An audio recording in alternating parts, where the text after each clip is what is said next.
क्या हो जब मौत आपके सामने खड़ी हो।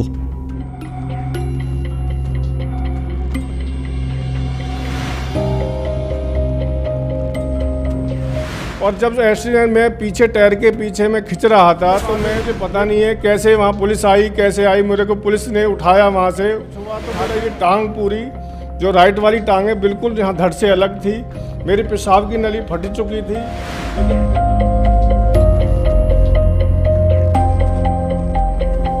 क्या शास्त्र अनुकूल साधना से जीवन दान मिल सकता है? तो मैं ये शोर मचा रहा था कि मेरे को बचाओ बचाओ बचाओ, जब तक किसी ने नहीं बचाया। तब अंत में मेरे को एक वाणी याद आई परमात्मा संत रामपाल जी महाराज की कि सांस निकले तो नाम के द्वारा ही निकले। तब मैंने सतनाम का जाप किया, मेरा 2 नाम का जाप हुआ था भगत जी, तभी तुरंत। क्या संत रामपाल जी महाराज द्वारा प्रदान की गई सत भक्ति से अकाल मृत्यु भी टल जाती है? कैसे संत रामपाल जी महाराज अपने साधक के श्वास बढ़ाकर उसे जीवन दान दे देते हैं? आज की सत्य घटना है बुलंदशहर यूपी के दिनेश गुर्जर की।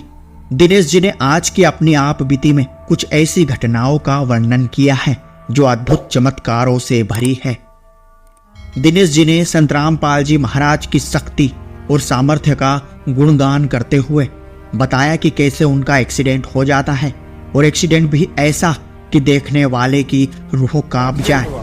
और एक्सीडेंट भी इतना भयंकर हुआ कि शायद ऐसा एक्सीडेंट किसी ने देखा। जो देखने वाले थे वहाँ सब ये बोले थे कि ये बचेगा नहीं बंदा। और वहाँ साथ मेरे गांव वाले ये इंतजार कर रहे थे कि कब इस बंदे की डेड बॉडी आने वाली है। तो आइए इस घटना की पूरी सच्चाई विस्तृत में जानते हैं खुद दिनेश गुर्जर से इस वीडियो में।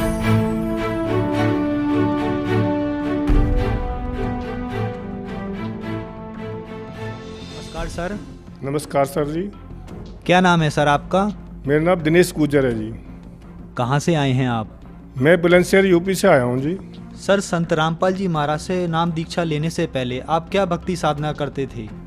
मैं पूरे देवी देवताओं की पूजा करता था। मैंने एक गुरु भी बना रखे थे जिनका नाम राजा राम महाराज था, चित्रकूट से थे। और उन्होंने मेरी पत्नी को भी जो नामदान दिया था उनको दूसरा नाम दिया था। मुझे नामदान दिया था ओम नमो भगवते वासुदेवाय, और मेरी पत्नी को जो नाम दिया था उन्होंने ओम नमः शिवाय। बोला इनका जाप किया करो, बस सुबह शाम इनका जाप पे लगे रहो। सर, आपने बताया कि आप संत रामपाल जी महाराज से नाम दीक्षा लेने से पहले देवी देवताओं की पूजा करते थे तथा आपने एक गुरु भी बनाया, तो इन सही भक्ति साधनाओं के करने से आपको क्या लाभ मिला? उनकी भक्ति साधना से लाभ तो कुछ नहीं है, हानि जरूर है। क्योंकि मेरे बड़े भाई ने भी उनसे नामदान ले रखा जो 1998 में एक्सपायर हो गए। उनसे हानि और लाभ का तो कोई पता ही नहीं चला कि लाभ क्या होता है। तो इससे हानि में ही रहे। हमें अभी तक कोई लाभ ऐसा दिखाई नहीं दिया जब तक हम संत रामपाल जी महाराज की शरण में ना आए। संत रामपाल जी महाराज के बारे में जानकारी आपको कहाँ से मिली? एक संत रामपाल जी महाराज के अनुयायी थे, क्योंकि मैं नोएडा में जॉब करता था, प्राइवेट जॉब थी मेरी। वो मेरे साथ आते थे नोएडा को। उन्होंने मेरे बताया कि संत रामपाल जी महाराज जी हैं जो शास्त्र के अनुसार भक्ति कर रहे हैं। तो वो मेरे पीछे बताते थे बैठे बैठे कि भाई हम रास्ते से आते थे तो मंदिरों को अपना सिर झुकाते थे, मंदिरों में झुक के आते थे। वो बोलते थे कि आप ये क्या कर रहे हो, आप सही भक्ति नहीं कर रहे, आप इन बाबा उनके पीछे क्यों लग रहे हो। तो मैं उनका विरोध करता था कि तुम ऐसे क्यों बोल रहे हो। तो वो बताते कि पूर्ण परमात्मा तो कबीर साहब है। तो मैं ये बोलता था कि पूर्ण परमात्मा कबीर साहब तो संत हैं।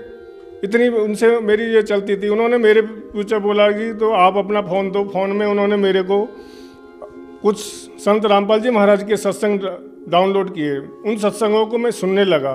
उसके बाद हमारे पत्नी जो थी उसने एक लड्डू गोपाल भी रख रखे थे, क्योंकि वो भक्ति की ज़्यादा चाहता थी।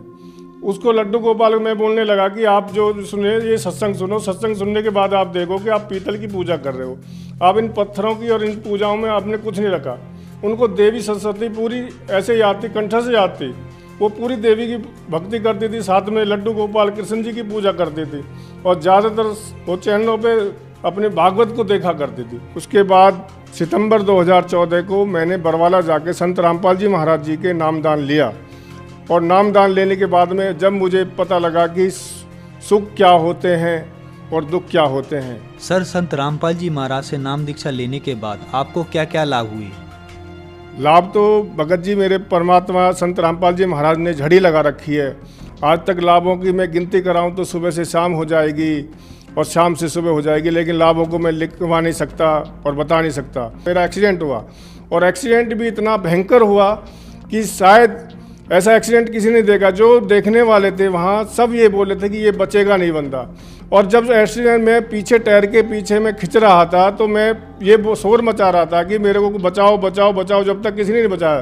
तब अंत में मेरे को एक वाणी याद आई परमात्मा संत रामपाल जी महाराज की कि सांस निकले तो नाम के द्वारा ही निकले। तब मैंने सतनाम का जाप किया। मेरा 2 नाम का जाप हुआ था भगत जी, तभी तुरंत आके वो डंपर रुक गया। उसके बाद में मुझे पता नहीं है कैसे वहाँ पुलिस आई, कैसे आई। मेरे को पुलिस ने उठाया, वहाँ से उठा के अस्पताल में एडमिट किया, जहाँ पर मेरा जो सब कुछ हुआ तो मेरा ये टांग पूरी जो राइट वाली टांग है बिल्कुल यहाँ धड़ से अलग थी। मेरी पेशाब की नली फट चुकी थी, लेकिन फिर भी मेरे को वहाँ से आते मेरे गाँव वाले ये इंतज़ार कर रहे थे कि कब इस बंदे की डेड बॉडी आने वाली है। लेकिन संत रामपाल जी महाराज ने मुझ पर इतनी कृपा रखी कि मेरा जो चलना फिरना, अभी 2 साल हो गए इस एक्सीडेंट को मुझे, लेकिन अब मैं बिल्कुल ठीक हूँ। और जो भी त्रुटि होती है हमारे संत रामपाल जी महाराज कभी त्रुटि होने नहीं देते, और जो भी हमारे हानि होती है उसको टाल देते हैं। कभी भी परमात्मा ने हमें दुख की तरफ जाने नहीं देते और आगाह कर देते हैं कि अभी तुम्हारे को ये दुख होने वाला है तो तुम सतर्क हो जाओ। उसके बाद घर बन गया। घर के बाद में मैं नामदान लेने के बाद में मेरी बच्ची की शादी हो गई। उसमें ना कोई दहेज, 1 रुपये का भी दहेज नहीं देना पड़ा, ना कोई खर्चा हुआ, ना कोई आने का खर्चा, ना कोई जाने का खर्चा। संत रामपाल जी महाराज ने ऐसी दया करी, मेरे घर बैठे सब कुछ काम ऐसे ही बनते चले गए। मुझे एक लड़की की शादी से पहले मुझे घर पे कुछ काम कराना था, वो काम भी ऐसे ही घर पे बैठे बैठे हो गया। उसको समझ लो कि घर पे बैठे बैठे एक ईंट वाला आया कि बोला कुछ तुम्हें ईंट चाहिए। मैं बोला ईंट तो चाहिए। बोला ले लो, ईंट दे दी उन्होंने। वहीं पे फिर मेरे को राजमिस्त्री की ज़रूरत पड़ी। वहाँ राजमिस्त्री भी मेरे घर पे ही आए, बोले कि आपको कुछ काम करवाना है। मैं बोला जी बिल्कुल करवाना है। तो उन्होंने बोला जी ठीक है हम कर देंगे। मैं बोला ठीक है जी कर दो। तो उन्होंने घर पे बैठे बैठे संत रामपाल जी महाराज ने, परमात्मा ने इतनी दया बख्शी है हम पे तो बहुत ज़्यादा, इसके तो हम कभी गुण भूल ही नहीं सकते। और जो जगत है, मैं गुर्जर समाज से जुड़ा हुआ हूँ, ये जगत तो इतना खिलाफ रहता है। मैं इन गुर्जर भाइयों से तो ज़्यादातर प्रार्थना करना चाहता हूँ कि वो संत रामपाल जी महाराज का एक बार ज्ञान तो सुने। वो अपने हुक्के और तम्बाकू में लगे रहते हैं। मेरे से बोलते हैं कि तुम्हारा परमात्मा क्या कर लेगा, तुम्हारा परमात्मा कौन है। मैं उनको बार बार समझाता हूँ, मैं विनती कर रहा हूँ कि तुम आओ, इसमें जगत में इसमें कुछ नहीं रखा, मान बढ़ाई में सब चले जा रहे हैं। सर, संत रामपाल जी महाराज से नाम दीक्षा लेने के बाद आपको काफ़ी लाभ प्राप्त हुए तथा आपकी बेटी की शादी बिना दहेज के हुई। आपका एक्सीडेंट हुआ, उसमें आपकी जान जानी थी, लेकिन संत रामपाल जी महाराज की दया से आपकी जान बच गई। तो आप जन समुदाय को क्या संदेश देना चाहते हैं?